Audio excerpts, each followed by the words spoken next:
the 31st of January 1945. Clark Air Base, Luzon. Major Frank T. McCoy stood motionless beside an aircraft that should not have existed in such perfect condition. The tropical light shimmered across its aluminum skin, the heat rising from the runway making the bomber seem to waver like a mirage. It was a Mitsubishi G4M code-named Betty by Allied Intelligence Tail number 763-12. 20 meters of polished metal, twin engines idle, wings stretching wide as if still yearning for flight. Yet, what froze McCoy's breath was not its size, nor its silence, but what lay hidden beneath the inspection panels of its wings. Inside the shining airframe, he found fuel tanks as thin as drink cans, bare aluminum, unprotected, unsealed, exposed directly to the emptiness beyond the skin. No self-sealing rubber, no armor plate, no fire suppression system. Just thousands of liters of high-octane fuel waiting for a single spark. It defied everything Western engineers believed about survival in the air. Every instinct told McCoy that no Air Force would send men to war inside such a death trap. Yet this machine had carried Japan's hopes across half the Pacific. He photographed every detail, each click of the shutter echoing the same question: why would a nation design a bomber that guaranteed its own destruction? The answer would not lie in this hangar alone, but in the long shadow stretching back to 1937, when Japan's Navy demanded an aircraft that could cross oceans and strike enemies who could not strike back. It was a design born of ambition, speed, and faith in range, faith purchased at the cost of protection. That faith had conquered the Philippines, sunk British battleships, and terrified defenders from Darwin to Rabaul. It had also condemned thousands of Japanese airmen to burn inside their own machines. The Betty was a marvel of mathematics and a monument to miscalculation, proof that performance without protection is an illusion bought with blood. In the stillness of Clark Field, McCoy's discovery marked the end of that illusion. The war that had begun with Betty bombers darkening the sky over the Philippines was ending with one of them standing abandoned, intact, and silent, a relic of a doctrine that had mistaken reach for victory. What made the Betty both the most advanced and the most tragic aircraft of the Pacific War?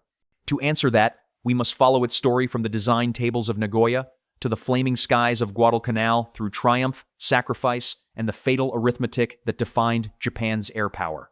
In 1937, as Japan's empire stretched deeper into China and the Pacific, the Imperial Navy faced a problem that maps could no longer conceal: distance. From Tokyo to Manila, from Formosa to Singapore, lay thousands of miles of open water. No bomber in existence could bridge those oceans, strike an enemy base, and return home. The Navy issued a requirement that bordered on the impossible: an aircraft capable of flying nearly 3,700 kilometers with a torpedo or 800 kilograms of bombs, at a speed equal to the fastest fighters of its day. It would need to be light, long-legged, and relentless. And it would have to do all of this without the protection Western designers considered indispensable. The task fell to Mitsubishi's engineering division in Nagoya. The lead designer, Kiro Honjo, had studied in Germany at Junkers, where he absorbed European ideas about all-metal monocoque construction and aerodynamic purity. When he took over from Joji Hattori, Honjo understood the contradiction at the heart of the Navy's order. Protection adds weight, and weight kills range. Every kilogram of armor, every layer of rubber in a self-sealing fuel tank meant fewer kilometers of reach. The Navy's requirements left no margin for compromise. The bomber had to fly farther than any in existence, or it would not be built at all. Honjo gathered a team of engineers and began a brutal exercise in subtraction. They weighed every rivet, every plate, every valve. They experimented with lighter alloys, thinner panels, and simplified systems. Armor plating around the crew compartments? Removed. Fire suppression? Eliminated. Self-sealing fuel tanks? Impossible. The mathematics were merciless. To achieve a range of more than 4,500 kilometers, the aircraft had to carry nearly 4,800 liters of fuel, each liter weighing 0.8 kilograms. The only way to lift that load and still meet performance requirements was to cut everything else. What emerged from their calculations was not a compromise. It was a philosophy. By October 1939, the prototype designated G4M made its first flight. The results stunned both engineers and admirals. The sleek, cigar-shaped fuselage and long tapered wings gave the bomber an elegance unseen in its class. It cruised faster than most twin-engine bombers in the world and could travel distances thought impossible for a land-based aircraft. The Navy christened it the Type 1 attack bomber. Within 2 years, it entered mass production, and pilots began to whisper that they were flying something ahead of its time, beautiful, fast, and fatally light. When war came in December 1941, the Betty proved its worth immediately.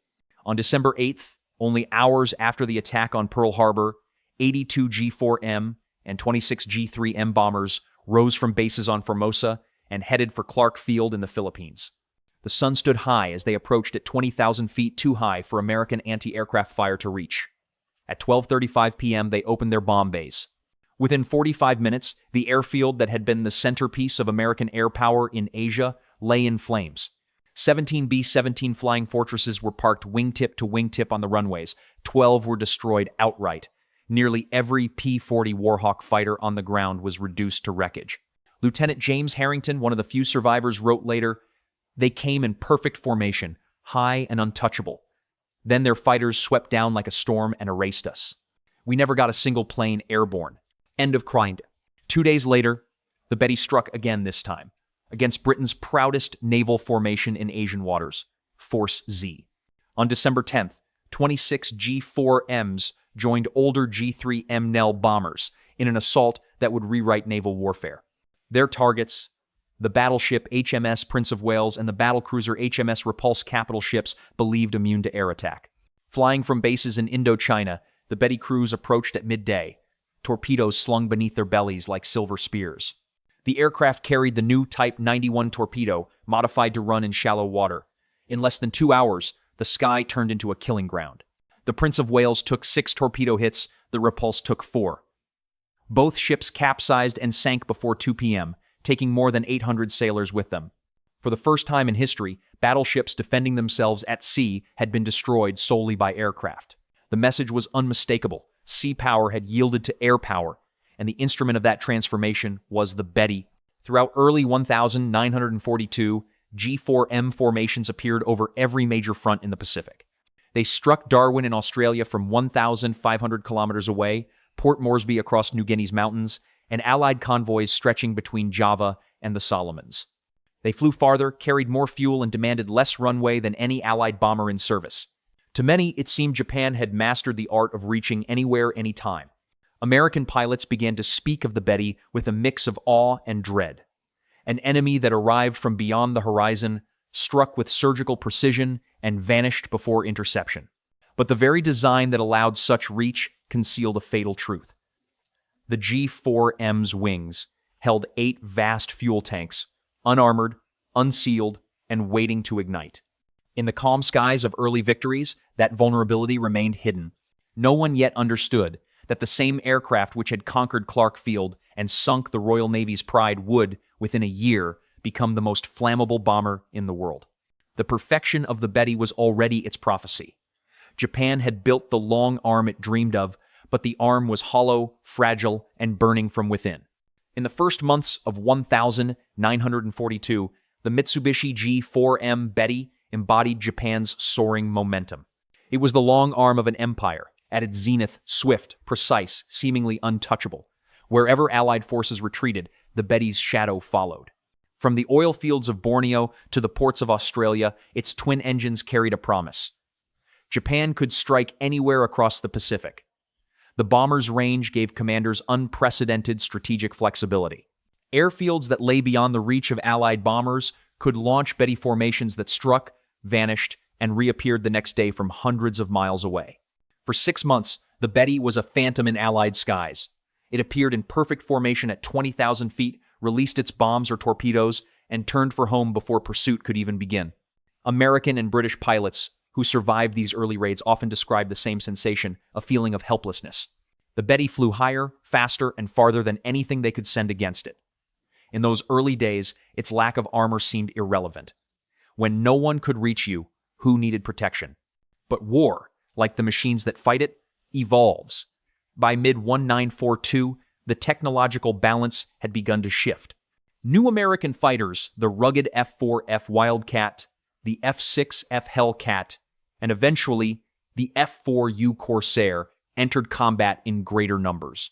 Radar coverage extended across the Solomon Islands, giving Allied squadrons early warning of incoming raids. And the tactics honed in the crucible of defeat coordinated interceptions, diving attacks from altitude, team formations were now turning the tide. The Betty's invincibility was about to end.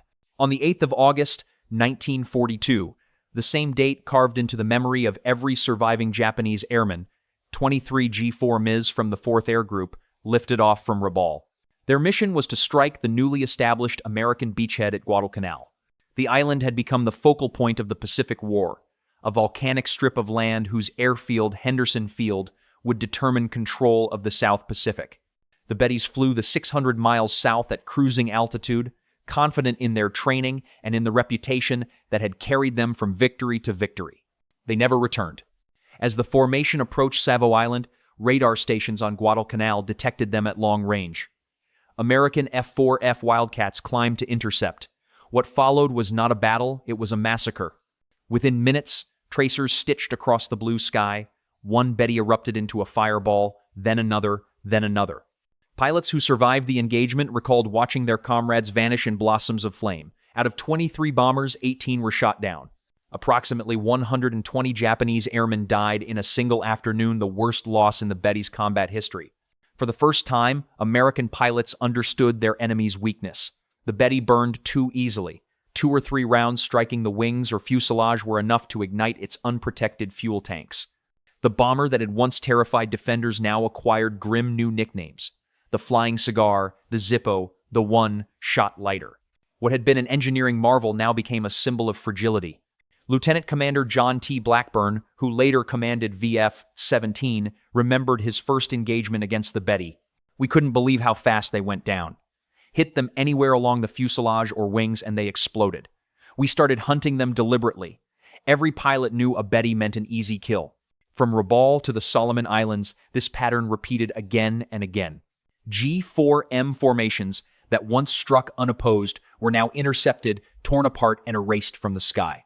The mathematical balance of range versus protection, the equation Honjo had solved on paper, was collapsing under the physics of combat. Speed and reach meant nothing when fire could consume the entire aircraft before it could release a single torpedo. Still, Japanese doctrine remained stubborn. Commanders continued to send Betty crews into daylight missions against well-defended targets, hoping courage would succeed where design could not. Losses mounted beyond all projections. Between August and November 1942, more than 100 Betty bombers were destroyed over Guadalcanal alone. Replacement crews were younger, less trained, and increasingly fatalistic. Veterans referred to each sortie as a one-way mission. Allez. Meanwhile, Allied intelligence was beginning to understand the technical reason behind this vulnerability. Reports from wrecked aircraft recovered in Papua New Guinea revealed a shocking consistency. 8 large fuel tanks, located directly in the thickest part of each wing, completely unarmored and unsealed. The structure that made the Betty so light also made it a floating fuel reservoir. Engineers noted that a hit anywhere along the wing route would puncture at least one tank. Fuel vapor mixed with oxygen, and the entire aircraft became a torch. Later, when intact Bettys were captured and examined, Allied technicians estimated that each bomber carried nearly 5 tons of aviation fuel separated from the open air by just 2 millimeters of aluminum. The Betty's design had achieved its intended perfection: light, fast, elegant, and that perfection had become its doom. What had once been a symbol of Japan's mastery of range now embodied the futility of ignoring survivability. The bomber that outran every interceptor in 1941 could no longer outrun progress itself. By late 1942, the myth of the invincible Betty had vanished. Its crews still took off in tight formations, still flew with discipline and courage, but they did so with the knowledge that a single tracer could turn their aircraft into a falling sundae. The same wings that had carried Japan's empire outward were now burning it away, one mission at a time. By early 1943, the war in the Pacific had changed beyond recognition. Japan's momentum had slowed, and the Mitsubishi G4M Betty, once the sharpest spear of the empire's reach, now faced an enemy that understood both its strengths and its fatal weakness. The elegant lines that had once symbolized dominance now marked it as prey. Every flight was a gamble with physics and fate, a contest between range and survival measured in minutes of burning fuel. The death of an admiral, the 18th of April, 1943. The turning point came with an event that fused intelligence, precision, and tragedy, the death of Admiral Isoroku Yamamoto, architect of Pearl Harbor. American cryptanalysts had intercepted a Japanese naval message detailing the admiral's inspection flight from Rabaul to Bougainville on April 18th. His transport, a G4M Betty, escorted by 6 Zero fighters. The coded schedule listed exact times, altitudes, and routes in opportunity too perfect to ignore. The U.S. Army Air Forces launched one of the most audacious missions of the war. 18 P-38 Lightnings of the 339th Fighter Squadron took off from Guadalcanal, flying 400 miles at wave-top height to evade radar. Their timing had to be perfect. 1 minute late or early would mean missing the interception entirely. At 9:34 a.m., exactly on schedule, the P-38 seconds sighted Yamamoto's formation, 2 Betty bombers flying low over the jungle canopy. Captain Thomas Landfire and First Lieutenant Rex Barber broke formation, diving to attack. Barber's guns struck the lead bomber in the wing root, the exact point where the G4M's unprotected fuel tanks were housed. The aircraft erupted into fire instantly, crashing into the jungle below. The second Betty was also shot down, killing everyone aboard. Yamamoto's body was found the next day, burned but still seated upright, hand resting on his sword. The mission's precision astonished military planners worldwide. It demonstrated the power of Allied code-breaking, long-range navigation, and fighter coordination. Yet it also underscored something darker. The Betty's vulnerability had sealed not only its crew's fates, but the fate of Japan's most revered admiral. In a cruel symmetry, the very machine that had carried Japan to its early victories now carried its most important leader to his death. The technical autopsy. While the skies of Bougainville burned, Allied engineers continued their forensic study of captured Bettys. At Clark Field in January 1945, Major Frank T. McCoy and his Technical Air Intelligence Unit dissected tail number 763 to 12 piece by piece. What they found was as astonishing as it was horrifying. The bomber's wings held 8 fuel tanks, 4 in each side, arranged along the central spar where the wings joined the fuselage. This placement optimized weight distribution and fuel balance, but also turned the aircraft into a floating bomb. The aluminum skin separating the tanks from the outside air measured barely 2 millimeters thick. There was no rubberized, self-sealing compound, no armor plating, no fire suppression plumbing.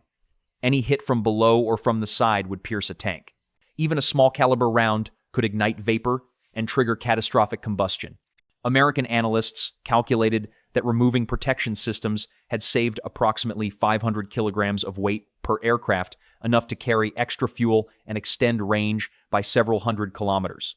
But that saving translated directly into human cost. Combat records showed that over 90% of Bettys hit in the wing area exploded before their crews could bail out. There was no such thing as a damaged Betty, only ones that returned untouched and those that never returned at all. The engineers traced this fatal decision back to 1937, when the Japanese Navy's specifications demanded range above all else. The design was logical within those parameters. Japan's planners assumed surprise, limited opposition, and a short war. Within that worldview, crew survival seemed secondary. But the war that unfolded was neither short nor limited. It was total. And the mathematics that had once made sense now condemned thousands to death. The desperate modifications, by mid-1943, the losses had become unbearable even for Japan's command. Engineers tried to retrofit solutions without undoing the aircraft's delicate balance. Starting with the 663rd Production Unit, 30mm sheets of rubber were installed beneath the wing surfaces, a crude attempt at semi-sealing. The modification reduced top speed by 9 kilometers per hour and range by 300 kilometers, but survival rates barely improved. The rubber could slow fuel leakage from small caliber hits, but failed entirely against the heavy 50 caliber and 20mm fire, now standard on Allied fighters. The next attempt came in October 1944 with the G4M Model 3. This variant finally incorporated true self-sealing tanks and additional crew armor. Yet physics again demanded a price. Fuel capacity dropped from 4,780 to 4,490 liters, cutting maximum range to 3,640 kilometers, a loss of more than 2,000 compared to the original. Only 60 to 90 examples were built before the war ended. The change came too late and in too few numbers to alter history. The commissions. 1,945. Desperation breeds invention and tragedy. As Japan faced inevitable defeat, the Betty was assigned a new and dreadful role: mothership for suicide weapons. In March 1945, 18 G4M bombers took off from Kanoya Air Base, each carrying an MXY-7K, a manned rocket-powered bomb, slung beneath its fuselage. The NGA, literally cherry blossom, was a weapon of pure fatalism, a 1,200-kilogram warhead with a pilot whose mission ended in explosion. The plan was grimly precise. The Bettys would approach American fleets off Okinawa, release their Okas at 20 kilometers, and turn away before interception. But the plan collapsed on contact with reality. The extra weight and drag from the attached EK crippled the bomber's maneuverability. American radar detected the formation long before it neared release range. F-6F Hellcats from the carrier USS Hornet climbed to intercept. Within minutes, the sky filled with streaks of tracer fire. Every Betty in the formation was shot down. Not a single HA reached its target. 137 bomber crewmen and 15 Ka pilots died without inflicting any damage. The sea was littered with debris and burning fuel, a floating memorial to a doctrine that could no longer pretend to logic. Collapse and reckoning. By the summer of 1945, the G4M existed only as a shadow of its former self. Allied bombing had crippled Japan's factories. Aviation fuel was scarce, spare parts non-existent. Yet production continued, as if inertia alone could resist defeat. By war's end, approximately 2,414 Bettys had been built across all models. Virtually none survived. The attrition rate exceeded 95%. The air crews knew it. Veterans spoke of climbing into their bombers with the same resignation as men boarding lifeboats on a sinking ship. One surviving flight petty officer, Masuato Ko, later wrote, "The Betty was magnificent, but it asked us to die for its range. We flew because we were ordered to fly. We died because that was what it was designed to make us do." His words distilled the entire paradox of Japan's wartime engineering. The Betty was not a failure of technology, but a triumph of misguided purpose. It performed exactly as its creators intended: fast, far, and fatally. The tragedy was that those intentions belonged to a vision of war that no longer existed. In the end, the Betty's story returned to where it began. On the 19th of August 1945, two white-painted G4Ms bearing green crosses departed Atsugi Airfield, carrying Japan's surrender delegation to Iejima. The call signs were Baton 1 and Baton 2, a deliberate echo of America's 1,942 defeat. This time, the aircraft carried no bombs, no torpedoes, no dreams of victory, only emissaries of surrender. Escorted by American fighters, the white Bettys crossed the same skies they had once set ablaze. The circle was complete. The Mitsubishi G4M Betty had opened the Pacific War in triumph and closed it in silence. Its legacy was not merely technical, but moral.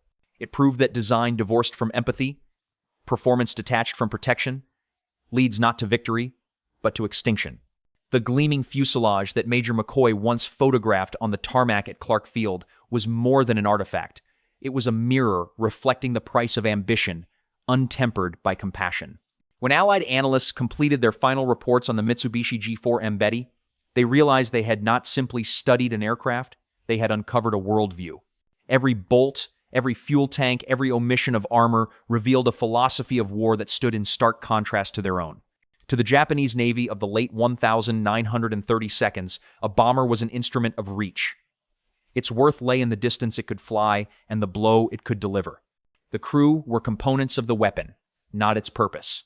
Protection was a luxury that diluted performance. This belief shaped not only the Betty but also Japan's wider military doctrine. Initiative mattered more than endurance, and speed outweighed safety. The G4M embodied that logic perfectly. It could reach farther than any bomber in the world, but only once. In the United States, the same years produced a very different vision. American designers approached aircraft as extensions of human skill. Crews were assets trained, expensive, and irreplaceable in a long war. Machines could be rebuilt, veterans could not. This principle became known informally as the survivability doctrine. It guided every major bomber program from the B-17 Flying Fortress to the B-24 Liberator and the B-25 Mitchell. These aircraft were heavier, slower, and costlier than their Japanese counterparts. But they were designed to bring men home. The B-17, for example, carried nearly 1,000 kilograms of armor plating and fully self-sealing fuel tanks from the C model onward. The B-25 incorporated armored seats for the pilot and co-pilot, armored glass for the bombardier, and redundant fire suppression systems throughout the fuselage. Every additional kilogram was a conscious trade-off, range and speed sacrificed for survival.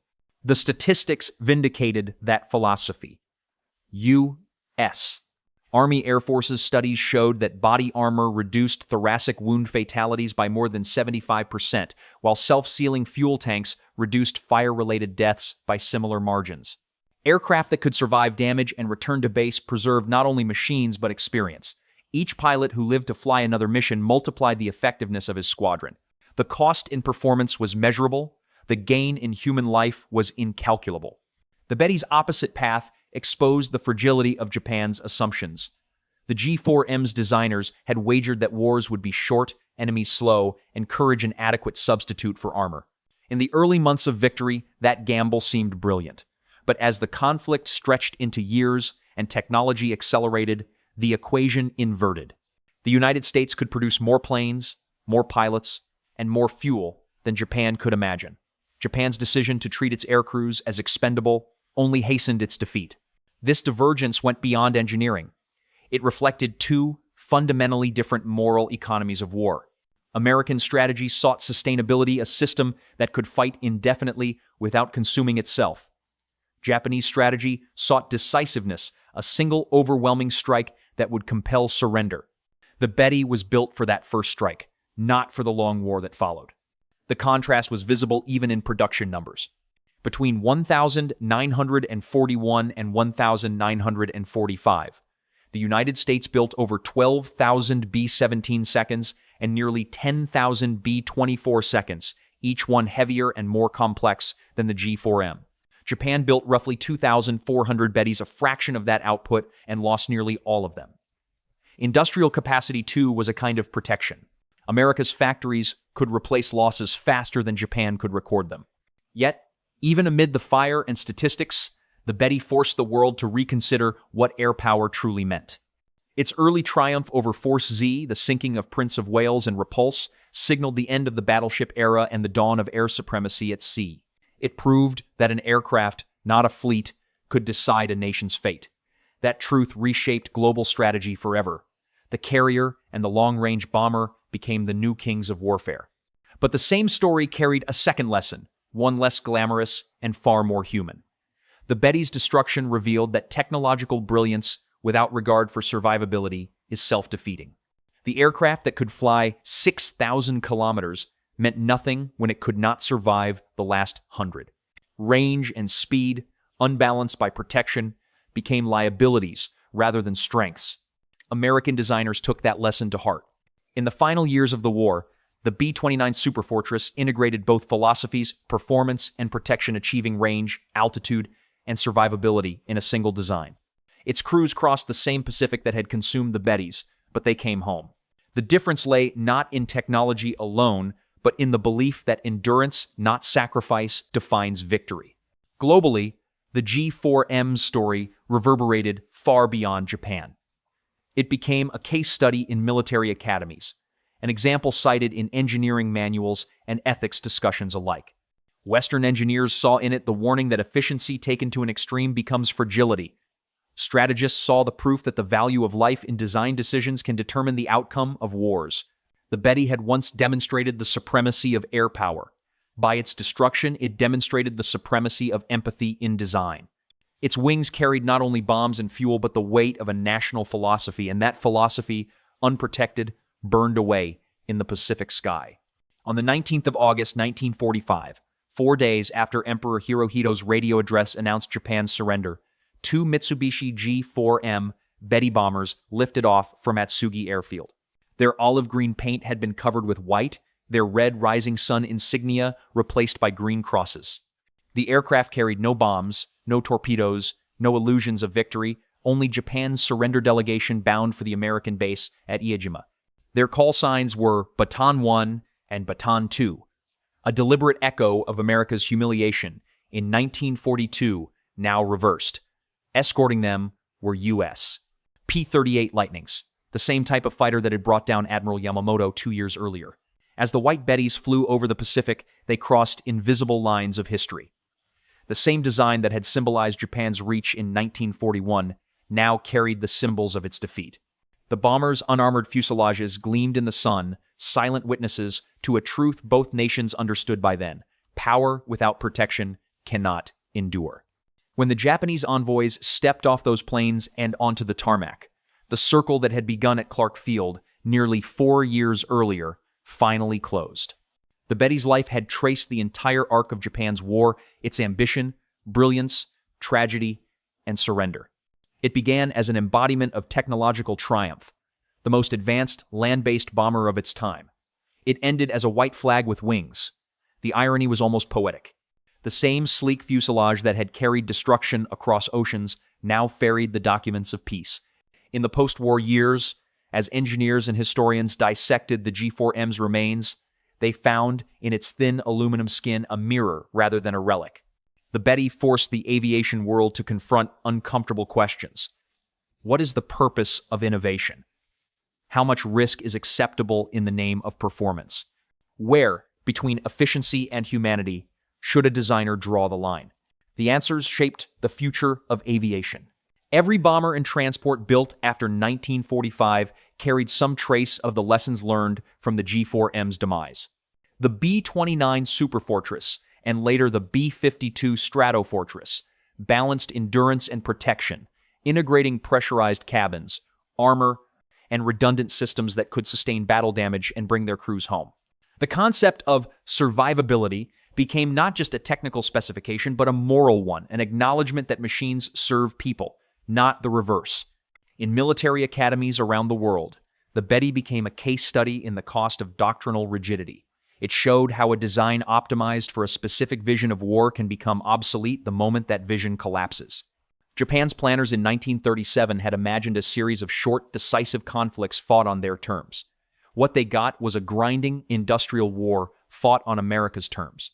The Betty, born for the former, could not survive the latter. Yet to reduce it only to a symbol of failure would be unjust. The G4M was, in its way, a masterpiece. It pushed the limits of aerodynamics, materials, science, and range long before radar navigation and jet propulsion existed. Its designers achieved what they were asked to achieve. They did not miscalculate the equations, they misjudged the future. That distinction is what makes the Betty's story universal. Every generation of engineers faces the same temptation: to chase performance at any cost, to mistake capability for wisdom. The thin line between brilliance and catastrophe is measured not in technology, but in foresight. The G4M crossed that line with beauty and precision and paid for it in blood and fire.